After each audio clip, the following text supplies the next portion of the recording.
Te refereixes a abogats? No, persones del Consell d'Administració que no siguin familiars o, en definitiva, persones alienes a la família. Jo crec que avui en dia és fonamental. Per què? Perquè les empreses cada dia són més difícils, perquè són més temes que tens que tenir en compte. Encara que tu tens que ser superespecialista en l'estratègia o en el producte, tens que estar molt ben rodejat de gent molt competent. O sigui que és fonamental el paper de la gent de fora de la família. I en el moment en què es tria el relleu, en el moment de la tria concretament, quin paper han de jugar ells? Haurien també de ser tinguts en compte o d'alguna manera se'ls hauria de recompensar, atès que no seran el màxim directiu, però com a mínim se'ls puja un esglaó en el rango?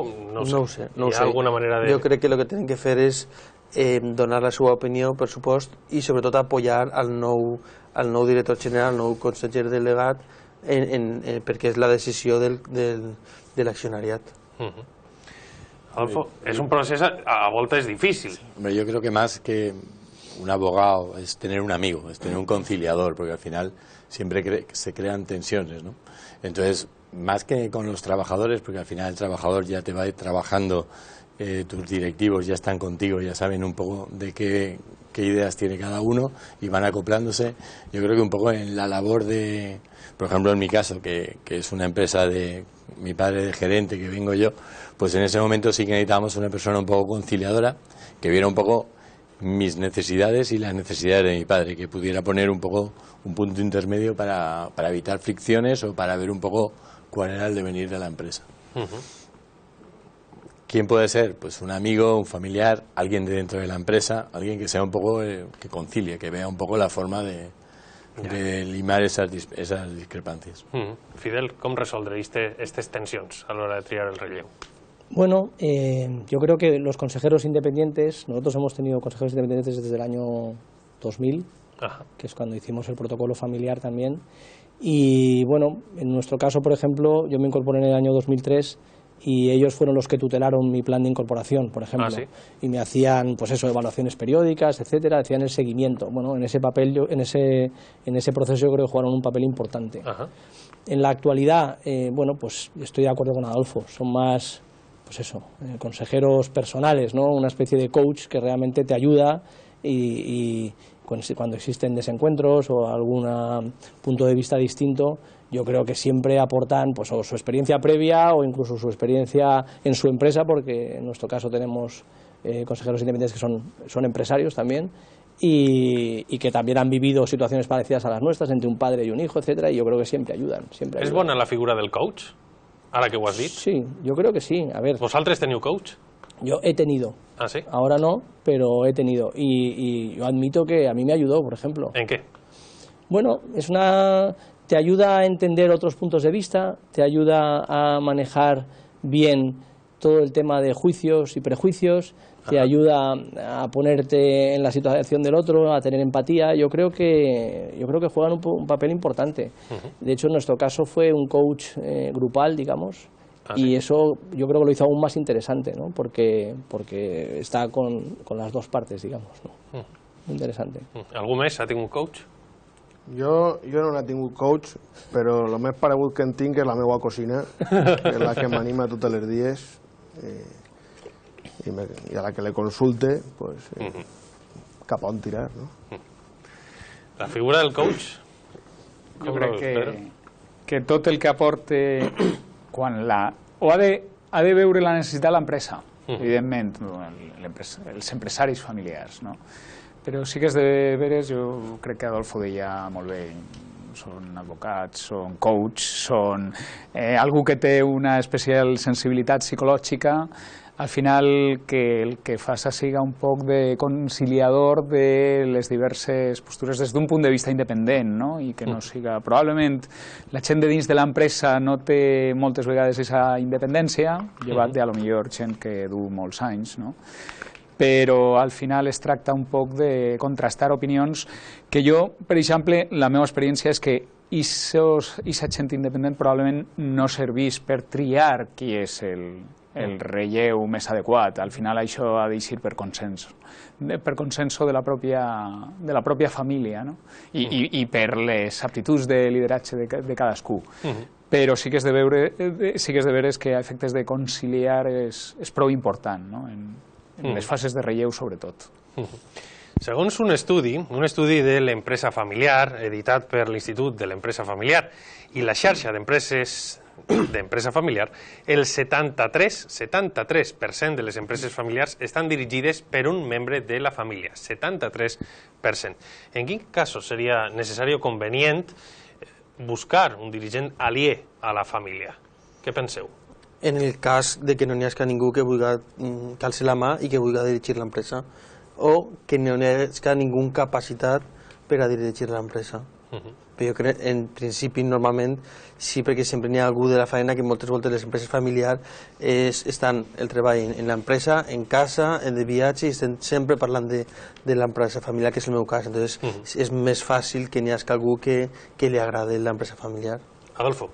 Sí, la verdad es que yo pienso en mis hijos y al final, poco a poco del día a día, le vas transmitiendo un poco el trabajo que haces. Entonces ellos se van empapando de eso, y si al final les gusta, pues la mejor figura para continuar en tu empresa es él, si tiene una formación buena.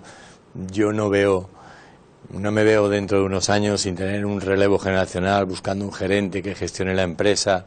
No sé, quizá en ese momento me quiten el medio. No sé, un poco la ilusión de poder continuarla, ¿no? Precisament sobre el que dius, quins avantatges té el mantindre la direcció en mans de la família propietària? Quins avantatges y desavantajes alhora? Ventajas no tiene por qué tener, porque tú puedes tener un gerente externo y puedes ser muy capacitado y llevarlo mejor que alguien de la familia. Lo único es que, bueno, un poco el tema de corazón, ¿no? Tener alguien de tu familia que se haya preparado, que esté capacitado para desarrollar ese puesto, pues también es una cosa interesante, siempre y cuando lo haga bien. Quina importància té aquest vincle emocional en la pràctica? En quina forma es tradueix el vincle emocional en els bons resultats a la llarga? Es difícil, porque hoy cualquier gerente que contrates también está muy motivado por su trabajo y no va a decir, es que como yo no soy de la familia, pero a lo mejor no piensa que es para toda menos. La vida, ¿no? Tal volta siga ahí la diferencia. Hoy ya nadie piensa que nada es para toda la vida, ¿no? Hombre, ya, si es relativistas, Adolfo. ¿Qué te quiero decir? Que es difícil llegar a decidir por qué mejor alguien de la familia. Hombre, un poco, supongo que el tema sentimental sí que es importante, y más conforme vas cumpliendo años. Fidel. Yo creo que el compromiso y la entrega de un miembro de la familia es difícilmente comparable con... Veiem al principi amb la música de Revolver, El Dorado, sí. Tots estàvem emocionats veient les fotos dels vostres pares i avis. En fi, el component emocional és clau. Totalmente de acuerdo, es clave. Ahora bien, yo, por ejemplo, tengo una visión bastante particular o radical en este caso, ¿no? Quizá también fruto un poco de experiencias pasadas o del entorno académico, que yo igual es que me lo creo al final, ¿no? Pero vuelvo a lo de separar propiedad, gobierno y gestión. Yo creo que a partir de la tercera generación es muy difícil que en la gestión esté un miembro de la familia de una manera, digamos, en una transición suave, sobre todo conforme el capital se va atomizando y hay más primos y hermanos y sobrinos, es que cada vez es mucho más complicado. Entonces yo ahí creo que sí que es el momento de que haya un miembro ajeno a la familia al frente del negocio, gestionándolo, y que la familia dé un paso atrás y se quede en el gobierno, en el Consejo de Administración. José Navarro, que es un caso de estudio. No, claramente lo es admirable, y es verdad. Ahora, también es cuestión de planificar bien esa sucesión, o, como fue nuestro caso, en el protocolo familiar establecer lo que tiene que hacer un miembro de la familia para poder incorporarse al negocio familiar, qué requisitos debe cumplir en cuanto a idiomas, formación, experiencia previa, etcétera, y luego entrar en igualdad de condiciones con otros posibles candidatos. Si es así y hay un miembro de la familia que está mejor preparado, oye, pues perfecto, adelante. Ahora, yo apuesto más por lo otro, cada vez más solo en el gobierno o incluso solo en la propiedad, y que nombre buenos consejeros para defender su patrimonio. Anem a deixar de costat el cor, anem a pensar amb el cap. Quins són les errades fonamentals, el manual d'errades de les empreses familiars per confiar massa en excés en la família o prendre decisions de manera passional, més que racionals? José. Jo millor que responga Pedro, perquè no sabria dir un manual de totes les empreses els errors. Qui diu un manual diu que dones una resposta o una idea, no et preocupes. És que nosaltres tenim la sort, per exemple, que sempre, i a lo millor és algo encertat, el que sempre n'hi ha una branca de la família que s'ha quedat, és a dir, que no tenim cosins de la família, no tenim, inclús en la meva generació ja no estan les meves germanes, que han treballat, però ha pegat un moment que tenien que separar-se, i hasta la meva generació solo estem ara al front del negoci ma mare i jo, o sea que a lo millor és una solució també d'anar d'alguna forma triant la branca familiar. Les errades més comuns en l'empresa familiar per confiar en excés en la familia. Yo creo que lo más importante es crear un protocolo, poner unas normas para que alguien se pueda incorporar. Si tú lo pones, pues le vas a exigir una formación, unos idiomas, una experiencia previa en otra empresa de unas características determinadas, y eso ya te asegura que esa persona va a tener una capacitación. El problema es decir, como ha pasado otras veces, decir, es que este hijo mío va a ser el gerente, aunque no sea la persona apropiada. Bueno, pues la pones porque es tu hijo y va a estar ahí, pero bueno, la dirección de la empresa lo va a sufrir. Alfredo. Bueno, errades en les empreses familiars com en totes. Jo te podria... S'han equivocat en estos anys? Pues sí. Però a mi personalment cap dels membres de la família m'ha decebut en estos 8 anys de faena. Fidel. Yo creo que volvemos un poco a lo mismo, es lo que decía Adolfo, es confundir propiedad con capacidad de gestión, ¿no? Es decir, no por el mero hecho de ser propietario o accionista tienes que ser un buen gestor del negocio. Y de hecho yo creo que es mejor que una persona sea feliz desarrollando aquello que de verdad le gusta o para lo que se ha preparado y no necesariamente trabajar en el negocio porque llevas el apellido tal o tu padre fundó la empresa, ¿no? Quina reputació penseu que teniu a hores d'ara els empresaris per part de la societat, per part de la classe política? Esteu ben considerats? Jo crec que sí, O és que els demés estan molt mal valorats, o és que vosaltres... Jo penso que l'empresari, la gent ja sap el que costa dur endavant les empreses, i jo crec que la gent és conscient de que l'empresari i el treballador té que estar unit per a tirar endavant, per a solucionar els problemes de l'economia. I jo crec que l'empresari està fent molt bé els deures i penso que cada volta són més conscients que tens que ser més, d'alguna forma, més vinculats i que n'hi ha en les empreses molt més pau social, tratar bé al treballador, etc. O sigui, jo me considero que tenim bona... I aquí, escoltantes, en recordarà de la reforma laboral. Què li diries? Aquí, a la reforma laboral o a qui se'n recorda? Al que se'n recorde. Pues no ho sé, jo crec que al final en les reformes laborals canvien les notes de puesto, però és el mateix. És a dir, jo crec que... No ha sigut rellevant per a tu. Jo crec que no, jo crec que estem sempre igual. I si ara canviem de partits polítics serà el mateix. Per l'empresari és igual. Jo crec que d'alguna forma tindrien que llevar-se d'alguna forma molts tapujos i jo crec que consensuar entre l'empresari i el treballador honest, els dos, i fer una millor reforma laboral per a les dues bandes. ¿Vos fa por la incerteza política? ¿Vos fa por la incerteza política? Tenemos que vivir con esta incerteza, con unos y con otros. Y ni unos son buenos para el empresario, ni otros son malos para el empresario. Al final el empresario tiene que vivir con lo que nos venga. Si nos anuncian subida de impuestos de sociedades, pues nos callaremos y lo pagaremos. Si nos hacen la reforma laboral, pues la cogeremos. Pero al final te da miedo, pero tú tienes que seguir trabajando. No puedes decir, es que como hay incerteza me paro.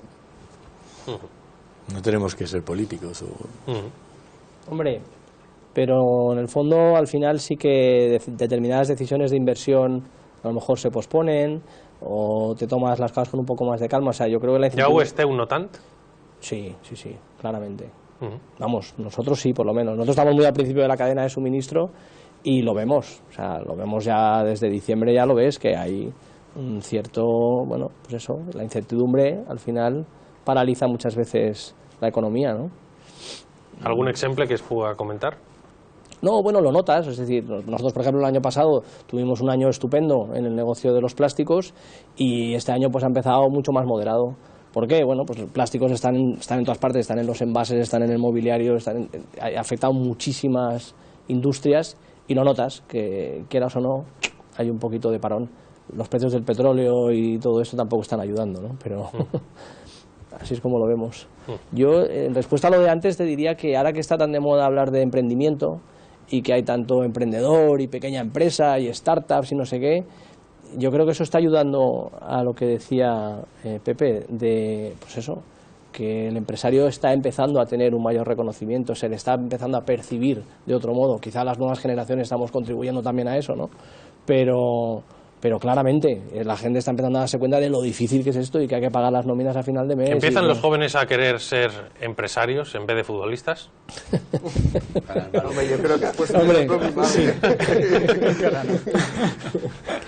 Hombre, desde luego hay muchísimo más emprendimiento ahora de lo que podía haber en los últimos 10 años, ¿no? Pero... Esto no malo porque todo el mundo cogerá futbolista. Claro. Pero bueno, del mismo modo que están de moda los cocineros, están de moda los empresarios emprendedores. Esto es así. Sí. Todos los días estamos hablando de empresarios emprendedores, estáis de moda. Bueno, lo que ocurre es que al final yo creo que nos hemos pasado un poco de fregada, ¿no? Se habla demasiado de emprendimiento y al final tú estás emprendiendo todos los días en tu día a día. Tú te estás reinventando, estás innovando permanentemente. Abrir una filial en Turquía es emprender. Hombre, pues claro que es emprender, aunque yo no haya sacado una app para un móvil, ¿sabes? Es emprendimiento a gran escala. Y lo otro también, no le estoy quitando el mérito. Pero parece que se vincula un poco a la cultura del pelotazo. Vale, yo ahora saco adelante mi empresa o eso, desarrollo una app para el móvil, no sé qué, y luego la vendo, ¡pam! Y volvemos un poco a lo de hace 10 años, que sería el gran error. ¿Qué opina el lliure pensador de la taula? El pensador de la taula s'ha quedat allà. Jo no sóc el lliure pensador. Jo ni sóc emprendedor, ni sé si sóc empresari, si de cas sóc empresari familiar. Sí que en això de l'emprendedorisme vaig sentir una vegada que una cosa era autoempleo i una altra cosa és emprendedurisme, que no és el mateix. Perquè sí que n'hi ha, bueno, això que diuen, no?, que l'hambre agudiza l'ingenio, pues n'hi ha molta gent que ha tingut que, sense faena, pues ficar-se a autoemplear-se. Però no sé si és igual. Pedro, sobre el prestigi dels empresaris. Home, jo crec que el prestigi dels empresaris està millor que en altres èpoques. I diria més, probablement el prestigi de l'empresari familiar normalment és millor que el de la multinacional, o jo crec que el vincle que hi ha entre el treballador a llarg plaç i a llarg terme d'una empresa familiar en el propietari de l'empresa familiar normalment és molt més gran que el que n'hi ha en una multinacional, no? També perquè veu que el propietari està ficant el cor i és el que s'esforça des del primer minut més que els altres, no? I jo crec que això ha fet que l'empresari tingui una altra visió. L'emprendedorisme està ajudant? Doncs també, però bueno, també és de veres que en el tema de l'emprendedorisme almenys n'hi ha una burbuja de tot el que es parla d'ell, no? Després n'hi ha que rascar molt per veure quant d'aquests projectes són viables i de més, i no és tot com... I el que està dissenyant l'app també està, si vol treure-la endavant, treballant de sol a sol, i al final li costarà quasi tant com probablement com les primeres generacions que varen ficar-se en un tema més manual, però el triomf, no sé, crec que ho hem dit tots, depèn del treball, Això no te regalen res. Per molt que facis l'app, si no vas porta per porta a vendre-la, al final no hi ha qui te la compri. O sigui que, per desgràcia... Parlem de dones, parlem del paper de les dones a les empreses familiars, que són molt importants. Ahí estan les dades que comentarem, si vos sembla, en tornar de la pausa, d'acord? Continuem així, enraonem donant idees als empresaris del futur. Fins ara.